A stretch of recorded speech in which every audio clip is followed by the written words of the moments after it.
This feels like putting this out here as the K-8 as being the top priority feels like a predetermined outcome, and we very much were trying to stay away from that notion and allow this committee to do their work and come back to us with recommendations. So I think that we very specifically need to make this a placeholder with, a placeholder for a project to, depending outcome of the RSCC deliberations. Board members, there are two ways to address this, and I'll let some other comments because I want to have this discussion. That was the direction. We didn't feel like we could change that, but you can, as you think about it, not today or maybe in June, you can change this from a K-8 to, you can keep it a K-8 and asterisk or say based on the outcome of the redistricting school closure committee. You could also make it, just call it East Middle Project with no determination. There's a number of things. We've done that with projects. We've given them generic names, whatever you're comfortable with. I know that the outcome of the future of East Middle, in large part, if we do get a recommendation from the RSCC that points you in a specific direction. This is a school of much debate. It is a school of about 730 students, all that exist within a specific area. There is not enough capacity just to abandon the school. You need a project. We have to have a capacity project, whether it's a modernization of East Middle, whether it's a new school to replace it, or whether it's a grade configuration. We need a capacity project to address the 730 students that are there, and we don't have facilities to absorb them right now. So you can go in any direction you want. Ms. Herbert. Ms. Herbert. Yeah, I was having palpitations over here, probably my blood pressure's up, but I was having a fit because we cannot address anything right now with that because of the risk committee, and I don't want anything us telling them right now where they need to go. We have given them parameters. The commissioners already said they're not spending $50 million to renovate that school. I think we're going to have to wait to see what is coming out, and that is going to be our priority, our placeholder there. Right, so we can have the discussion now. You can wait. How do you want to address it? So, Commissioner Weed. I just have, as we're getting through this past budget, haven't adopted it yet, but as we are, I'm looking at the projections here, and I think it's 5.1 is 700-800 students over the next 10 years increase. And I'm looking at debt service on capital improvement projects from the county point of view. Tech center, new building, if they decide to do one for the sheriff or whatever, we do another one for a school, I'm not sure we have the ability to service the debt in the future, and I'm really worried about this in next 4 or 5 years. Right now, over the next six-year projected budget, we don't have the ability to fund the debt service on these facilities. So that's scary. The solutions are systemic renovations to ensure the building stays open, replacement school, or grade configuration change. We can't take it out of service. So we've got to do something that either keeps the school in service until economic times change, or it's possible that the RSCC will come up with a different scenario. I don't know. But currently the capacities that we'll have remaining do not allow us to absorb the students without, again, a grade configuration change, creative use of our facilities. But we have, right in the middle of Westminster, a school that feeds 730 students.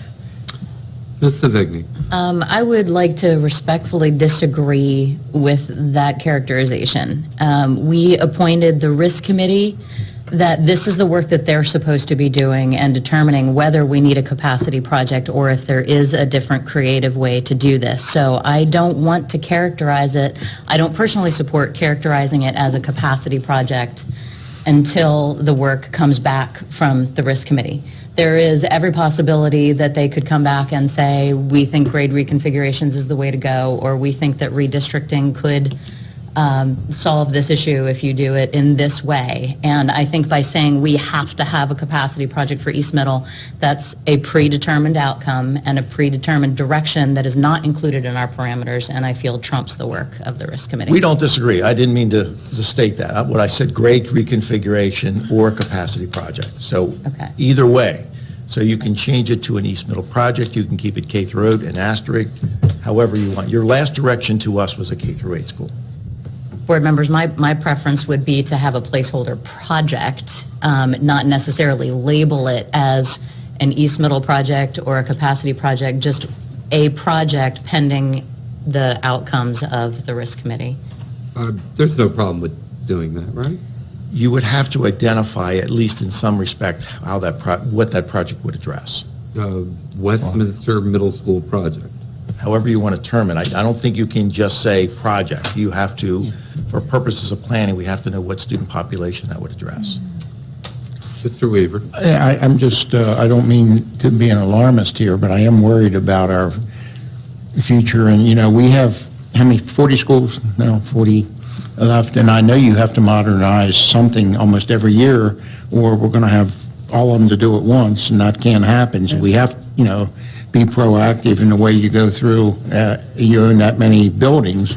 You have to have maintenance, and you have to have updating on those on an ongoing basis to survive. Just looking at, you know, we've been very short on funding for many areas here, and I'm just worried, you know, down the line here, we get into, I think, a K, if it would be like a K through 8, just the idea it was thrown out like $120 million for that or something, could cost up to that amount, and that is frightening from my point of view, and servicing the debt on even half of that, in addition to the other projects we have going, in addition to the roofs, HVACs in the other buildings, the upgrading that's needed. So just be sensitive to that. I'm trying to and be sensitive to that. As from the commissioner's point of view, I think we have to keep open communications between the Board of Education, the commissioners, and the risk committee once that comes back, so we can plan out these projects and what are our priorities and are we able to fund them. And I am worried about those big time. This particular document really just puts a placeholder in place saying that something needs to be done. We aren't sure what it is because we have the risk committee looking at it. You know, and who knows what they come back with. They might be able to solve the problem in a completely different way. I hope. But, you know, and in fact, that's why it was added, to give them the options, and at least we have a placeholder in place. So we don't know what it's going to look like. Any thoughts on how to characterize it? You know, Is it entirely possible that they could come back and say, well, it could be, like, I hesitate to call it an East Middle project. No. Yeah, I understand. Because it might not be the K-8, it might not be a direct replacement of East Middle. And it might not be a middle school project. It could be a host of other little things that creatively solve the problem. Right, and the point that I was trying to emphasize, we don't have the capacity for the current grade configuration to move that population to the existing middle schools. Grade configuration wise, that's different. But the current set of grades that we have, after our analysis, is we just don't, it would be exceedingly costly to transport, and the capacity would be strains of each receiver with no room for growth. And we are expecting growth. so couldn't we just label this, instead of taking the word East Middle out, I mean, because we have this project in place, and just calling it the Westminster Middle School project? I would say that it's not just the way it's identified in here. Remember, it is East Middle and William Winchester. So if you were to say that, you would still, William Winchester's modernization would come back into the plan because it's the second highest. So calling it just East Middle, you would then also have a William Winchester. The K through 8 is designed to take the two modernizations off the table and replace Correct. them with another. It's not a capacity. It's meant to address the fact that two really old buildings need to be renovated and modernized and brought up to current standard. That's why that's where it was in last year's plan. During the CIP process, the board decided to go with a K to 8 concept to address both of those schools. we can call it whatever, but it really is just identifying the need that we have East Middle sitting there that needs to be addressed, and William Winchester. And the buildings themselves need to be addressed. We're not adding capacity to what they have. We're just saying we have these two buildings that provide seats to kids, and they're very old and they need to be modernized. But if East Middle is somehow, in the future, given the condition of the facility, not able to exist, it becomes a capacity project. If you were to close East Middle, obviously, yeah, then there becomes a capacity issue That with was my around the point, county, was right? saying that. Right. I mean, to be sensitive to Commissioner Weaver's comments, I think when the K was talked about in the past, it was talked about as being a full replacement school, like maintaining the current level of capacity, which would be a very large, very expensive K school. And I think that we need to change the perceptions of that. If we were to build, if a K happens to be the answer that comes out, we'd need to recognize it needs to be much smaller and still take some overall capacity out of the system, right? We wouldn't necessarily be proposing, Willie's capacity is 650-ish, and East Middle is about 750, 790. So we're talking 1,400 seats. I don't think we'd be recommending that we're building a K-8 that has 1,400 seats. No, there would be, again, again, I don't want to get down the road of predetermining the outcome, but Right. certainly there is a redistricting options there to move students into existing capacities to lower the size of the building. Those are some of all the things we've talked about. There's a lot of different options. None of them are without their costs.